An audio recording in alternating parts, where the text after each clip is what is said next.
Y bien, amigos del auditorio, como lo habíamos anunciado, el arranque de nuestra emisión ya se integra aquí en nuestro estudio el licenciado Reginaldo Esquer Félix. Él es socio fundador de la firma SAE y compañía, que es Sánchez Aguilar y Esquer.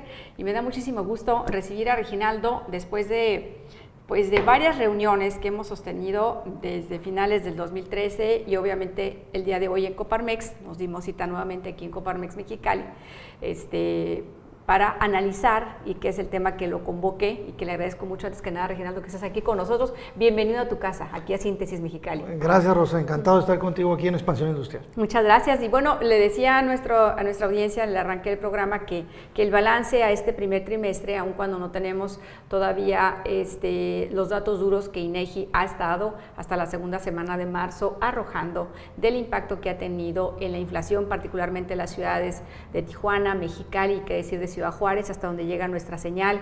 Y saludos a nuestra audiencia en Ciudad Juárez y Chihuahua, pero particularmente Juárez, porque el impacto que vamos a abordar aquí con nuestra audiencia, Reginaldo, es la parte fronteriza. Sí. Y tú decías, antes de que voy a retomar la reflexión que hacías en el grupo que estuvimos reunidos en Coparmex Mexicali, del análisis que haces y un poquito la historia, ¿no? Que veníamos viviendo desde la época de Vicente Fox, ¿no? Sí. Calderón, y actualmente la administración de Enrique Peña Nieto. Sí. Y un poquito el análisis de qué fue lo que se nos presentó en cada administración. Y ahora, digo, con todo respeto, son magos, mis amigos de la Secretaría de Hacienda, de cómo nos vendieron esta reforma fiscal, cómo la consensaron, pero está de una manera magistral, ¿no? Sí. No tuvieron reveses. Definitivamente. Entonces, me gustaría la reflexión que hiciste arrancar con ello. Claro que sí, Rosa, pues sí. Encantado de nuevo estar aquí contigo. Realmente debo decir que, como lo mencionábamos en la reunión, que fue manejado de una manera realmente magistral esta reforma fiscal, porque nunca nos dejó de ver claro en medio del proceso las verdaderas intenciones de la reforma. De manera mediática y de manera social, el enfoque de la mayoría de los habitantes de México se concentró en temas como en el IVA, los medicamentos y los alimentos, se concentró en el tema del IVA, la comida de animales domésticos, de mascotas, se concentró con el tema de los intereses hipotecarios, el tema de la usibilidad de las colegiaturas. Todo eso fue el gran marco de cortinas de humo que se dieron alrededor de la reforma fiscal. Y yo creo que dejamos de percibir lo importante, de percibir lo que realmente estaba por debajo de esta reforma fiscal, que tenía complicaciones realmente importantes para todos. Primero, se vendió de una manera, vamos a decir, orientada al tema de gestión social, por lo que podría generarse para las personas de la tercera edad, como pensiones y otros aspectos. Seguro del desempleo. Para el seguro del desempleo. Que ahorita lo vamos a hablar también, ¿no? Y que fue una parte vamos a decir, de la parte buena de la reforma que se proponía. Otra parte buena que se proponía era la parte que correspondía a la eliminación del IETU y a la eliminación del IDE, del impuesto sobre depósitos en efectivo. Pero pues en realidad se trató de un gran disfraz, porque como lo hemos venido diciendo, para recordarle un poco a la audiencia, el IETU, cuando nace, este impuesto empresarial a tasa única, nace porque no se gravaban ciertas actividades de desarrollo empresarial en la ley del impuesto de la renta, porque tenían cierto tipo de actividad, de regímenes preferenciales, tenían algún beneficio, algún estímulo, y pagaban muy poco. Para no gravarlas en impuesto de la renta, crean el IETU y las graban ahí. Por ejemplo, decíamos el caso de una escuela, cualquier tipo de escuela que es una institución educativa privada, de acuerdo con la ley de impuesto de la renta no pagaba impuesto porque era una persona moral no contribuyente, pero en el IETU sí pagaba. Ahora, con la eliminación del IETU, lo que está sucediendo es que todos aquellos que pagaban el IETU les quitan en impuestos sobre la renta todos los regímenes preferenciales. El 77% de los regímenes preferenciales que estaban en la ley de impuestos de la renta se eliminaron. Entonces, cuando se reincorporan todos aquellos que sí pagaban en IETU, que antes no pagaban en renta, ahora lo van a hacer en 2014. Entonces, en realidad, pues es una noticia buena a medias. Nomás me quitaron la carga de hacer las declaraciones, de calcularlas, de presentarlas. La parte administrativa. Pero económicamente pues va a ser peor incluso porque la tasa de impuesto de la renta es superior a la del YETU.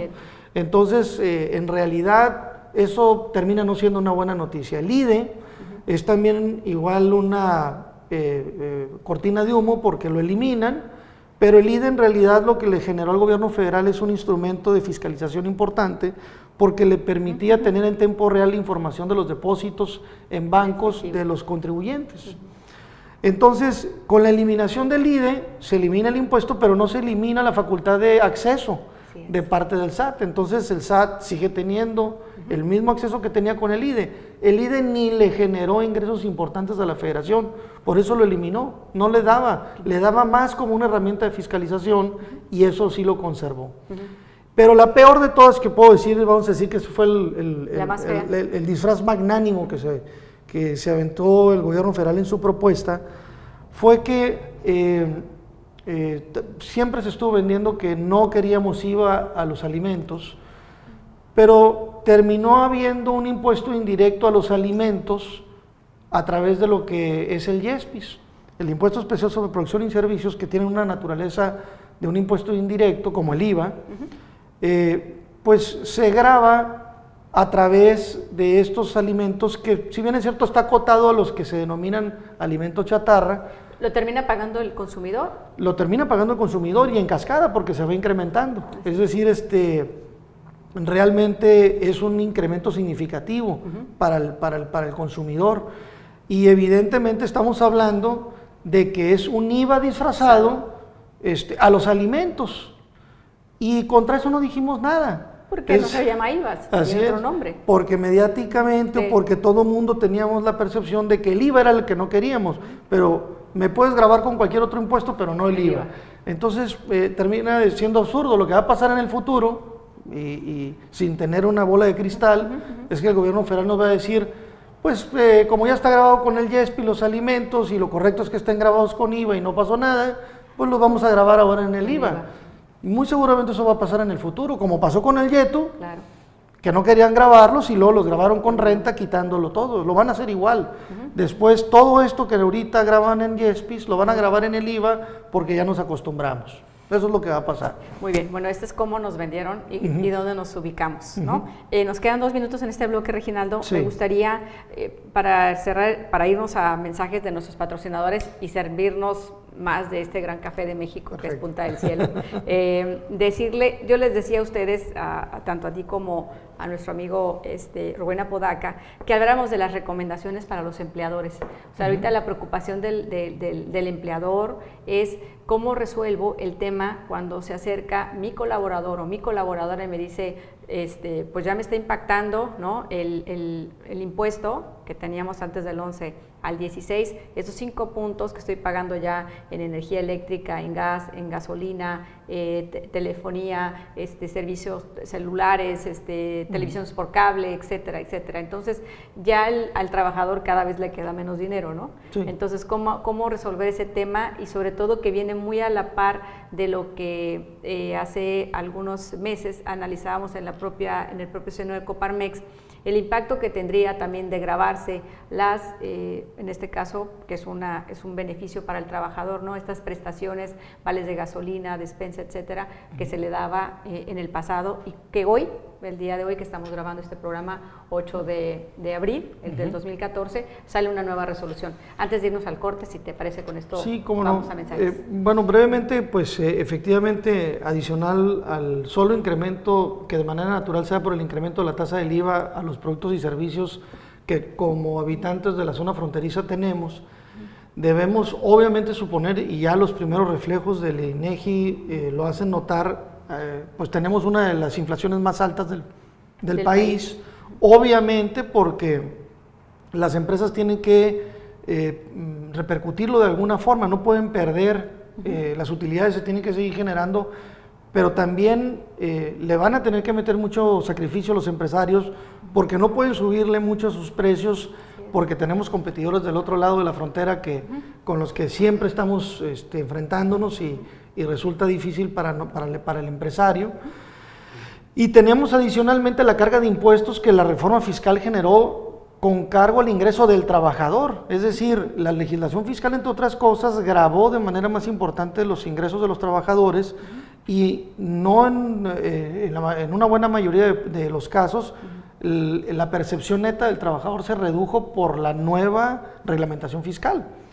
Adicionalmente, las empresas tienen este problema que ahorita comentabas, tienen el problema de que todos los salarios, aquellas prestaciones que son exentas de impuestos sobre la renta, de acuerdo con la reforma, son parcialmente deducibles. O sea, el gobierno federal no reconoce ese gasto en su totalidad. Afortunadamente, en ese tema, ahora podemos decirte, porque precisamente el día de hoy, un juez de distrito del Distrito Federal determinó la inconstitucionalidad de la modificación al artículo 28 de la Ley de Impuestos sobre la Renta y determinó que es inconstitucional que no se considere la deducibilidad total de esas percepciones. Creo además, sin que necesariamente esto implique que no esté de acuerdo en que en el caso de las maquiladoras se les hubiera dado un beneficio especial, porque en el caso de maquiladoras a ellos les permitieron deducir el 100% de sus prestaciones exentas, no así a las demás empresas de México. Evidentemente es un trato inequitativo y lo correcto no es que le quiten el beneficio a las maquiladoras, sino que se lo den a todos. Lo correcto es que la utilidad sea real, y una utilidad que no reconoce un gasto en su totalidad no es real. Así es. Bueno, vamos a ir a mensajes muy breve y le recomiendo que revise su buzón, porque el siguiente tema con el que regresamos es el buzón tributario. No va a ser que ya le haya llegado una notificación y tenemos exactamente 4 días para responderle a nuestros amigos del SAT. Volvemos.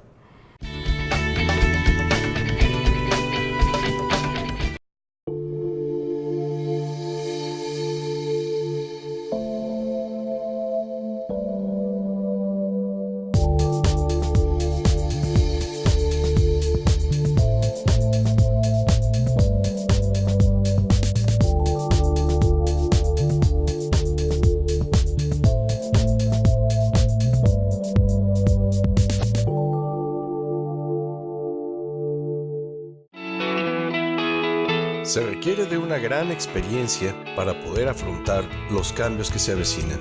Se requiere de una gran calidad de servicio para poder dar esta respuesta inmediata. Con más de 70 años de experiencia y 4 generaciones al servicio del comercio exterior, Nogueira es la firma que usted necesita para que sus embarques tengan la certeza y seguridad que usted merece. Nogueira, Servicios Sin Fronteras, el servicio que usted merece. Hola, mi nombre es Eduardo Hoyos, soy estudiante de Ingeniería en Mecatrónica en la UABC. Estuve en Brasil, la Universidad de Brasilia. Cuando las personas se dan cuenta de que eres egresado de la universidad, no nada más se dan cuenta de que tienes capacidades profesionales en tu carrera, ¿no? Sino que tienes también desarrollado lo que es el ámbito humano. Quiero agradecer a la universidad por haberme desarrollado profesionalmente, pero más allá de eso, por haberme hecho un ser humano. Cimarrón mi corazón. En la 21ª legislatura estamos conscientes de la problemática que existe. Estamos muy al pendiente de los obstáculos que impiden tu progreso. Nos preocupamos por tu futuro. Conocemos tus necesidades y nos ocupamos por atenderlas. Acércate, las puertas están abiertas para atenderte. Existimos por ti. 21ª legislatura, Congreso del Estado de Baja California. En Distribuidora Dagal llevamos 81 años moviendo a la región. Gracias a nuestra amplia red de distribución, siempre contamos con la mayor variedad de combustibles y lubricantes en nuestras plantas distribuidoras en Baja California, Puerto Peñasco y San Luis. Además, atendemos a todos los sectores productivos e instalamos tanques y equipos de bombeo. Llámenos o visítenos. Empresa socialmente responsable. Dagal, litro por litro siempre.